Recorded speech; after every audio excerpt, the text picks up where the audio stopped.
নমস্কার বন্ধুগণ, the marksman YouTube চ্যানেলে আপনাদের আবার সবাইকে স্বাগত। আপনারা কি বই পড়তে ভালোবাসেন? কিন্তু আপনারা কি এটি জানেন যে আপনারা যে জায়গায় হয়তো বই পড়তে যাচ্ছেন সেই জায়গাটিতে রয়েছে এক বা একের অধিক ভূতের আনাগোনা? আপনার জীবন নিয়েও সেখানে খেলা হতে পারে। কোন জায়গার কথা বলছি এবং কেন বলছি, চলুন জেনে নেওয়া যাক আজকের গল্পে।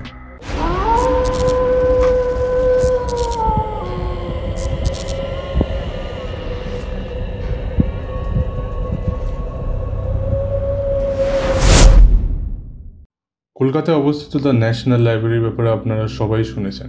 2.5 মিলিয়নেরও বেশি বইপত্র এবং এখানে ঘটে থাকা হন্টেড জিনিসপত্রের জন্য এই ন্যাশনাল লাইব্রেরিটি বিখ্যাত। এটি দেশের বৃহত্তম লাইব্রেরির মধ্যে পড়ে, কিন্তু অনেকেই দাবি করেছেন এই লাইব্রেরিটিতে রয়েছে ভূতেদের আনাগোনা। তাদের সাথে হয় অনেক হন্টেড জিনিসপত্র। এই হন্টেড জিনিসপত্র ঘটার উৎস কোথা থেকে এবং কেন ঘটে, কারাই বা ঘটায়, চলুন জানা যাক। 1757 সালে সিরাজউদ্দৌলা আর মীর জাফরের মধ্যে ভয়ঙ্কর যুদ্ধ হওয়ার পর মীর জাফর জিতে বাংলার নবাব হয়েছিলেন, কিন্তু ওই সময় ইংরেজদের হাতেই সত্তাটা ছিল। এরপর মীর জাফর আলিপুরে একটি মেলোডিয়ার ভবন তৈরি করেছিলেন। এরপরে লেফটেন্যান্ট গভর্নর বাংলার একটি আধিকারিক আবাসন বানিয়ে দেয়, আর তারপর 1836 সালে এখানে কলকাতার পাবলিক লাইব্রেরি শুরু করা হলো। এই লাইব্রেরির প্রথম মালিক ছিলেন প্রিন্স দ্বারকানাথ ঠাকুর, আর তার কিছু সময় পর কলকাতার পাবলিক লাইব্রেরিকে ইম্পেরিয়াল লাইব্রেরিতে বদলে দেওয়া হয়। ভারত স্বাধীনতা হওয়ার পর ইম্পেরিয়াল লাইব্রেরিকে ন্যাশনাল লাইব্রেরিতে পরিণত করা হয়েছিল, আর এরপর থেকে এটি সবার জন্য খুলে দেওয়া হয়। কিন্তু এই জায়গার সাথে অনেক ভয়ঙ্কর অভিজ্ঞতা জড়িয়ে আছে। অনেকে বলে এখানে বই পড়ার সময় কারোর নাকি শ্বাস নেওয়ার শব্দ শোনা যায়, আর যদি কেউ বইকে তার ঠিক জায়গায় না রাখে তাহলে এই আওয়াজ নাকি আরো বেড়ে যায়। এখানকার লাইব্রেরিয়ান চেয়ারকে এক জায়গা থেকে আরেক জায়গায় নিজে নিজে সরে যেতে দেখে যায়, আর অনেক বড় বইয়ের পাতা নাকি নিজেই পাল্টে যায়। বলা হয় যে এই অশরীরী ভারতের পূর্ব গভর্নর জেনারেল চার্লস মেটক্যাফের বউ লেডি মেটক্যাফের, যার এই লাইব্রেরির প্রতি খুবই টান ছিল। এই জন্য তার এই দুনিয়া ছেড়ে যাওয়ার পরও তার আত্মা এই লাইব্রেরিতেই ঘুরে বেড়ায়। কিন্তু তবু এই কথাটি কতটি সত্য তা আসলে কেউই জানে না।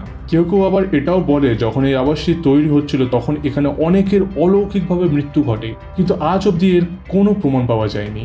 2010 সালে যখন এখানে মেরামতের কাজ চলছিল তখন কিছু রহস্যজনক ঘটনার উদ্ঘাটন হয়। এই মেরামতের জন্য আর্কিওলজি ডিপার্টমেন্টের সাহায্য নেওয়া হয়েছিল। এখানে একটু অলৌকিক বেসমেন্টের সন্ধান পাওয়া যায়, আর এই বেসমেন্টে মোটামুটি 1000 স্কোয়ার ফিটের ছিল।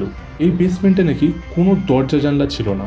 অনেকের মতে এই বেসমেন্টটি নাকি ব্রিটিশরা ক্যাদিদের কঠোর শাস্তি দিত, যাদের মৃত্যুর পর তাদের আত্মা এখানেই ঘোরাফেরা করে। আবার অনেকের মতে এই বেসমেন্টে খাজানা রাখা হতো, কিন্তু এতে কতটা সত্যতা আছে তা এখনো জানা যায়নি। বন্ধুরা, আপনারা যদি এই লাইব্রেরিতে গিয়ে থাকেন তাহলে অবশ্যই কমেন্টসে জানাবেন যে আপনাদের সাথে এরকম হন্টেড জিনিসপত্র ঘটেছে কিনা। আজকের গল্পটি ভালো লেগে থাকলে আপনারা লাইক, শেয়ার, সাবস্ক্রাইব করবেন। আপনাদের সাথে কোনো হন্টেড ঘটনা ঘটেছে কিনা তা আমাদের ফেসবুক এবং ইনস্টাগ্রামে লিখে পাঠাবেন, লিঙ্ক ডিসক্রিপশনে দেওয়া রইল। আজকের মতন এখানেই বিদায় নিচ্ছি, দেখা হবে পরের গল্পে।